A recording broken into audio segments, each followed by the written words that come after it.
but you never do. Sugar, there's a reason why we lose. Hello guys, and welcome back to a new Applied Energistics 2 tutorial, and in this episode we will take a look what we can do with some processors in Applied Energistics and how we can produce these processors very easily. And if we take a look what we can do with these processors, we can see if we right click on this item, we can see we need this processor for a lot of items in Applied Energistics.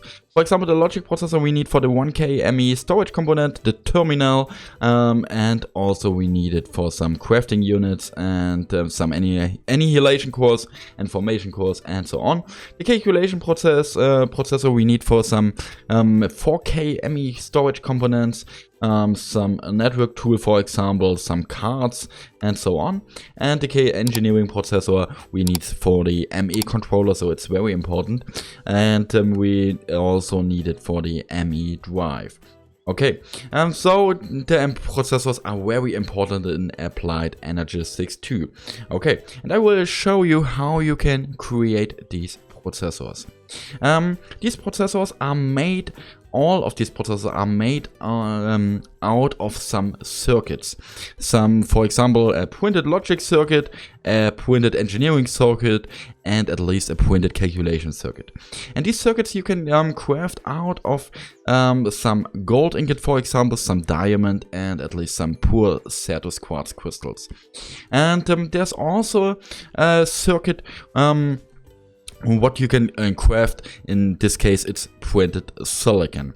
And to craft these items you need an inscriber, and if we go to the back side we can see that we this inscriber gets a little bit of energy out of this creative energy cube. So you need to make sure that your inscriber gets a lot of energy, or gets enough energy.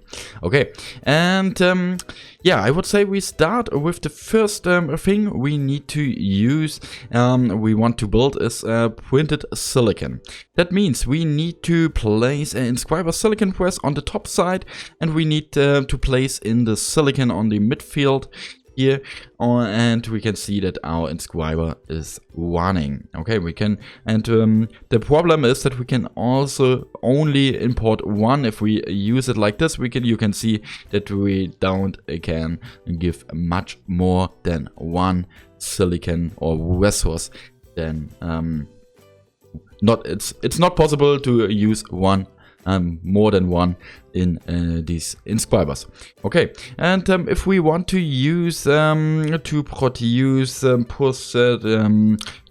a calculation circuit, we need to use the calculation press and a poor Certus quartz crystal, for example, and out of this we will get a printed calculation circuit.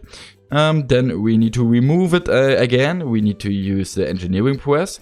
We build it with diamond, and we can see that we get out an engineering circuit. Okay, very good.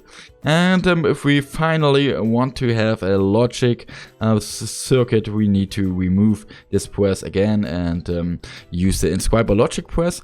And these presses you will get out of some meteors. So you need to find meteors in the overworld, and you find it in these meteor chests. And yeah, that's I think that takes a lot of time to get these circuits. You can also use maybe an add-on, for example acceleration card, to improve your progress, well, like this. But yeah, that's you need to always fill it in manually. That needs a lot of time. Okay, and I built an automation to create these processors automatically.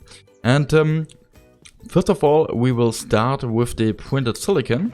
So that means if we give in some silicon, into this chest, we can see that we have a transporter to this inscriber, and we have filled it with an inscriber silicon press and the silicon, and we can see that we output the printed silicon with this pipe, and this pipe goes to the next inscribers under the on the bottom side. That means we have filled these inscribers with printed silicon, and because we want to build some processors. Okay, and now we are able to use some diamonds. For example, we need to use some gold and diamonds and at least some port set of quartz crystals, and out of this we will get our circuits in this inscribers.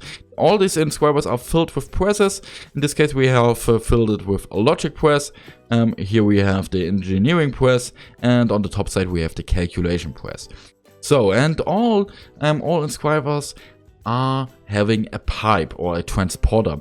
So all these transporters are configured to output these items and to fill it into different types of inscribers. So we can see, we can take a look at these in the inscriber, and we can see that we have filled in a printed silicon and a printed logic circuit.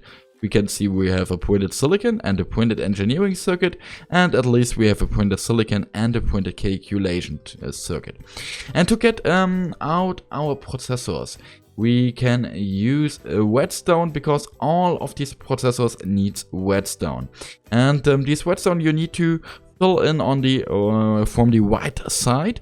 And if we take a look on the back, there we have a chest. That's our input chest. We will fill it with some whetstone, so you can fill in more whetstone like me, and we can see that we are producing some processors, and that's nearly completely automated.